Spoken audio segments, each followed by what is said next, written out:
floor to Mr. Eli Sharabi. My name is Eli Sharabi. I am 53 years old. I've come back from hell. I've returned to tell my story. I used to live in Kibbutz Be'eri with my British-born wife, Lianne, and my daughters, Noiya and Yahel. It was a beautiful community. We were all passionate about creating the best life for our children and to our neighbors. At 16, I left Tel Aviv for Be'eri, seeking a peaceful home, away from the concrete city. I found a loving community and knew I would raise my family there. Many asked why we lived near Gaza, but to me, Be'eri was heaven. Lianne came from Bristol, UK, as a volunteer. She was meant to stay a few months, but she met me and we fell in love. We were married for 23 years and had 2 wonderful daughters and a dog, Mocha.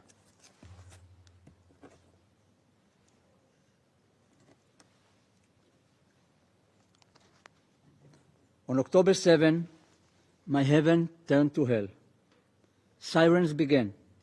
Hamas terrorists invaded, and I was ripped away from my family, never to see them again.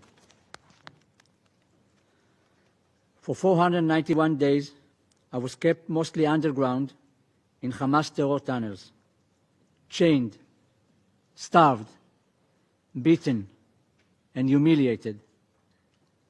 I was held captive in the darkness, isolated from the world by Hamas terrorists.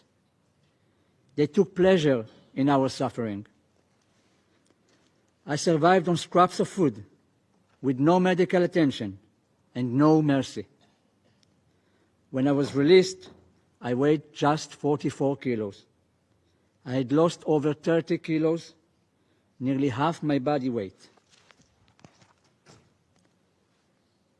For 491 days, I held on to hope. I imagined the life we would rebuild. I dreamed of seeing my family again. Only when I returned home, I learned the truth.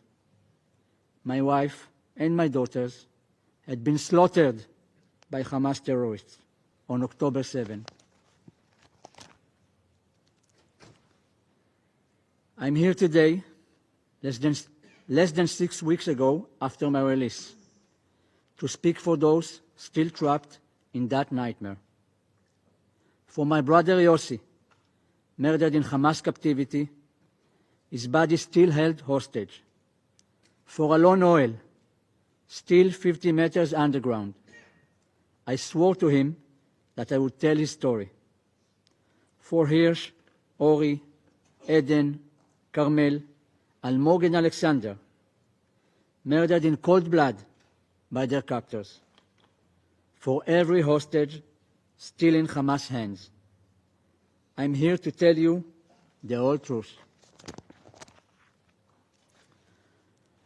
On the morning of October 7, at 6:29 a.m., the red alerts began to come through on Lianne's phone. I told her not to worry. It will be over soon, I said. Minutes later, we heard that terrorists were infiltrating our community. They were inside the kibbutz. Again, I reassured her, the army will come. They always come. We heard gunfire, screaming, explosions, and then we heard the terrorists at our door. We had no weapons, no way to fight back. Lianne and I made a decision we would not resist. We hoped we could save our daughter. The door opened, our dog barked, the terrorist opened fire. Lianne and I threw ourselves over our daughters, screaming for the terrorists to stop. Suddenly, 10 terrorists were inside my home. They took our phones. 2 of them grabbed me. They took my wife and daughters to the kitchen. I couldn't see them anymore. I didn't know what was happening to them. I was screaming their names, and they were screaming mine. I told Lianne not to be afraid, but this was fear beyond anything I've ever felt. Then I knew I was being taken. As they dragged me out, I called out to my girls, "I will be back." I had to believe that. But that was the last time I ever saw them. I didn't know I should have said goodbye forever.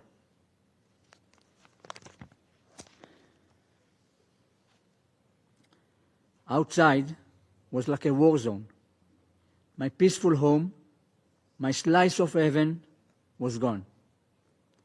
I saw over 100 terrorists filming themselves, celebrating, laughing, partying in our gardens as they massacred my friends and neighbors. They dragged me out. They dragged me to the border, beating me the whole way. My face was swollen, my ribs bruised. When we arrived in Gaza, a mob of civilians trying to lynch me. They pulled me from the car, but the terrorists rushed me away into a mosque. I was their trophy. I thought about Lianne, Noiya, and Yahel. Were they still alive? For the first 52 days, I was held in an apartment. I was tied up with ropes. My arms and legs were tied so tightly, the ropes tore into my flesh. I was given almost no food, no water, and I couldn't sleep. The pain was unbearable. Sometimes I would just faint from the pain, only to wake up to that pain again and again. Then, on November 27, 2023, Hamas took me into a tunnel, 50 meters underground. Again, the chains were so tight, they ripped my skin. They never took them off, not for a single moment. Those chains tore at me until the day I was released. Every step I took was no more than 10 centimeters. Every walk to the bathroom took an eternity. I cannot begin to describe the agony. It was hell.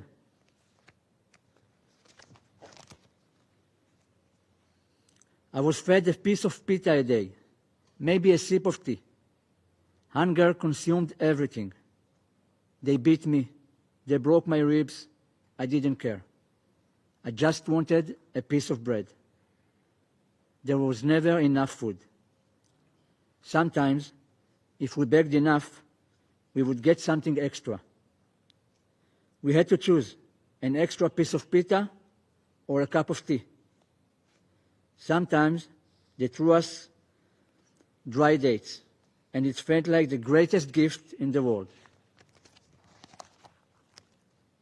We had to beg for food, beg to use the bathroom. Begging was our existence. We strategized over every meal.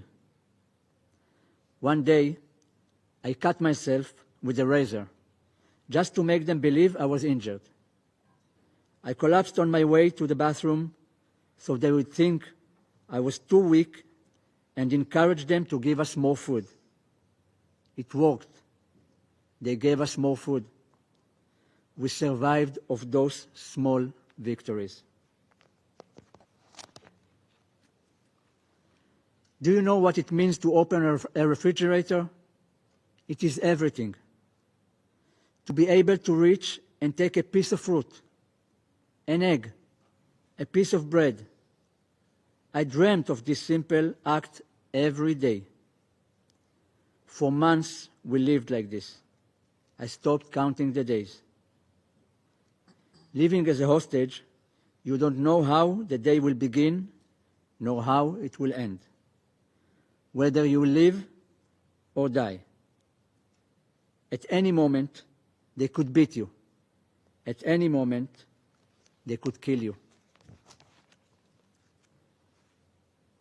You wake up every day and do not know when you will be able to eat.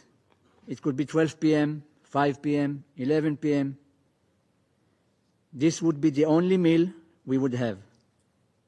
You hope and pray that there will be no surprises with the captors.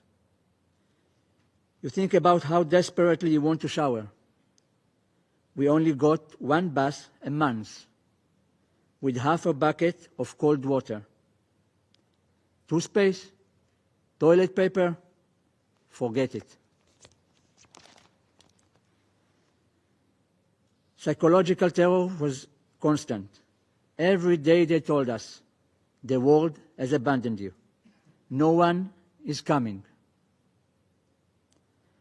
By the time I met Alon Oel, who is now 24 years old, we had already endured terrible captivity.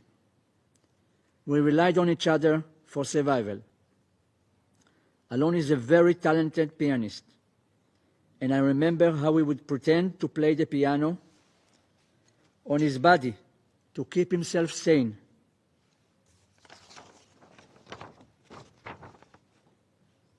He doesn't look like anymore like that.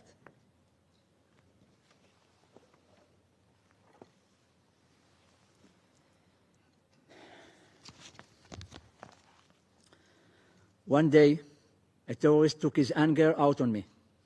He stormed in and beat me so badly that he broke my ribs.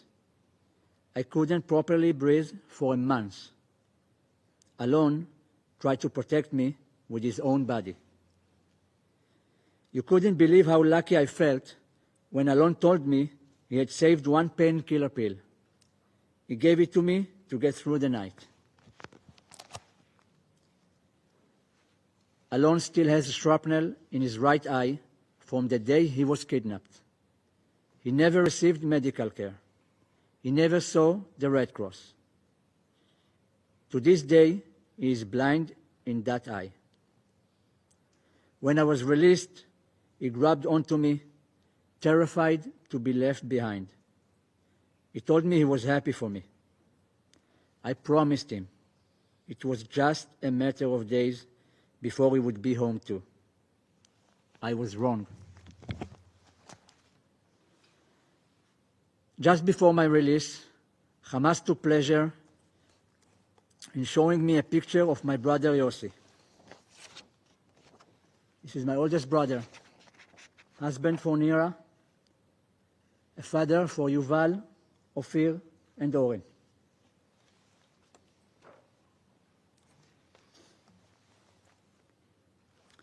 They told me he was dead. It was like they had brought a massive hammer down on me. I refused to believe it. My brother Yossi was all heart. Those with him in captivity told me that he gave his food to others. On February 8, 2025, I was released. I weighed 44 kilograms. This is less than the body weight of my youngest daughter, Yahel. May her memory be blessing. I was a shell of my former self. I still am.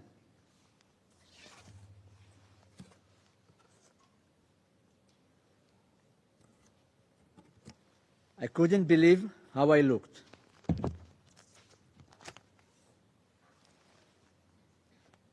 I stood at that sick Hamas ceremony, surrounded by terrorists and a crowd of so-called uninvolved civilians, hoping my wife and daughters were waiting for me. At the handover, I met a representative from the Red Cross. She told me, "Don't worry, you are safe now." Safe? How could I feel safe surrounded by terrorist monsters? Where had the Red Cross been for the past 491 days? Then I arrived home. They told me my mother and sister were waiting for me. I said, "Get me my wife and daughters." And that was when I knew. They were gone. they had been murdered.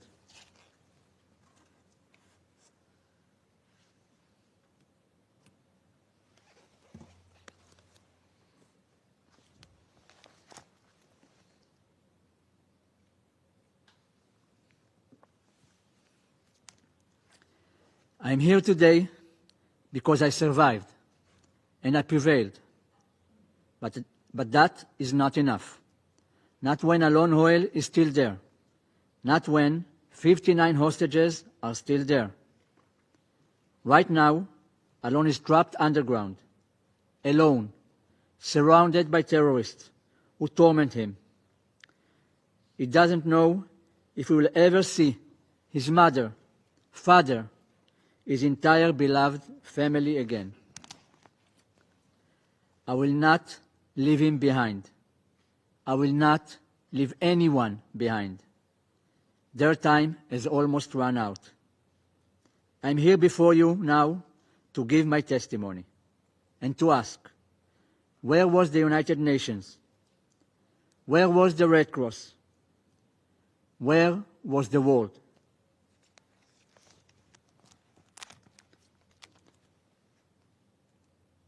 I know that you discuss the humanitarian situation in Gaza very often. But let me tell you, as an eyewitness, I saw what happened to that aid. Hamas stole it. I saw Hamas terrorists carrying boxes with the UN and UNRWA emblems on them into the tunnel. Dozens and dozens of boxes, paid by your government. Feeding terrorists who tortured me and murdered my family. They would eat many meals a day from the UN aid in front of us, and we never received any of it. When you speak of humanitarian aid, remember this. Hamas eats like kings, while hostages starve. Hamas steals from civilians. Hamas blocks aid from reaching those who truly need it. 491 days. That is how long I starved. How long I was chained. How long I begged for humanity. And in all that time, no one came. And no one in Gaza helped me. No one. The civilians in Gaza saw us suffering. They cheered our kidnappers. They were definitely involved. I was freed less than 6 weeks ago. I met President Trump at the White House and thanked him for securing my release and many others. I appreciate his efforts to free those still held hostage by Hamas. I told him, bring them all home. I met with Prime Minister Starmer at 10 Downing Street. I told him, bring them all home. Now, I'm here before you at the United Nations to say, bring them all home. No more excuses. No more delays. If you stand for humanity, prove it. Bring them home. My name is Eli Sharabi. I am not a diplomat. I am a survivor. Bring them all home. Now. Thank you.